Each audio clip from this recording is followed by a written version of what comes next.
57 मुस्लिम मुल्क शांति से नहीं मना पाए ईद, भारत में सुकून और शांति से मना त्योहार। इजराइल में नमाजियों को पुलिस ने दौड़ाया, कतर, कुवैत, यूएई में खुले में नमाज पर लगी रोक।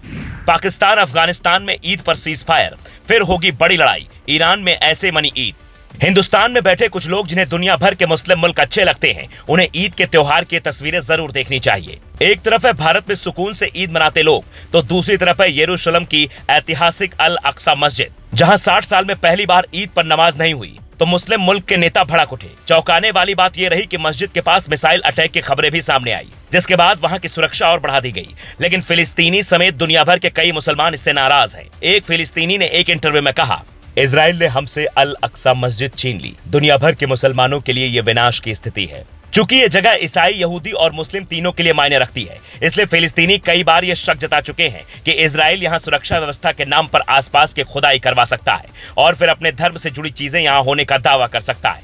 सोशल मीडिया पर सुजीत नाम के एक यूजर लिखते हैं, जिस ईद के दिन मस्जिद ए अल अक्सा में नमाज नहीं हुआ, समझ लेना उस दिन से अरब का दुनिया से गमन शुरू हो जाएगा।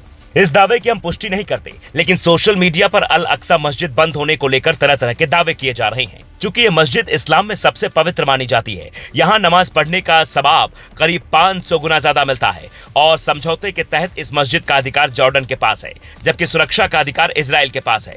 इसलिए सुरक्षा कारणों से इजराइल ने यहाँ भीड़ इकट्ठा करने से रोक लगा दी है। यहाँ तक कि नमाज पढ़ने पहुंचे कुछ लोग ने विरोध में इजरायली सुरक्षा बलों से भिड़ने की कोशिश भी की, लेकिन वहां से इजरायली जवानों ने सबको भगा दिया और सड़क पर ही पास में नमाज पढ़ने की अनुमति दी। यरूशलेम को लेकर चूंकि विवाद काफी पुराना है, यहाँ यहूदी, ईसाई और मुस्लिम तीनों धर्मों के लोग अपना अपना दावा ठोकते हैं, इसलिए लंबे वक्त से इस पर विवाद बना हुआ है। लेकिन इसके अलावा भी इस बार ईद के दौरान मिडिल ईस्ट में सबसे ज्यादा जंग का असर दिखा। कतर, कुवैत और यूएई ने ईरान के मिसाइल हमलों के डर से सड़क पर नमाज पढ़ने पर पहले ही पाबंदी लगा रखी थी। ईरान की राजधानी तेहरान में महिलाओं ने ग्रैंड मुसल्ला मस्जिद में ईद की नमाज अदा की, जहां दीवार पर खामनेई की तस्वीर दिखी।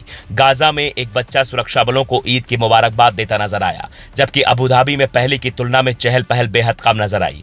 इसके अलावा लेबनान में भी इस बार ईद फीकी रही। वहां इजरायली सेना घुस चुकी है, इसलिए वहां भी तबाही की तस्वीरें दिख रही हैं। जबकि पाकिस्तान और अफगानिस्तान के बीच ईद के त्योहार के दौरान कुछ दिनों के लिए सीज फायर हुआ, उसके बाद इनकी लड़ाई फिर बड़ी हो सकती है, ऐसी आशंका भी जताई जाने लगी है। यानी एक नजर में देखें तो दुनिया भर में ईद के त्योहार पर एक तरीके से खामोशी रही। हिंदुस्तान में भी कई शिया मुस्लिम ने खामनेई की मौत के गम में ईद का त्योहार नहीं मनाया।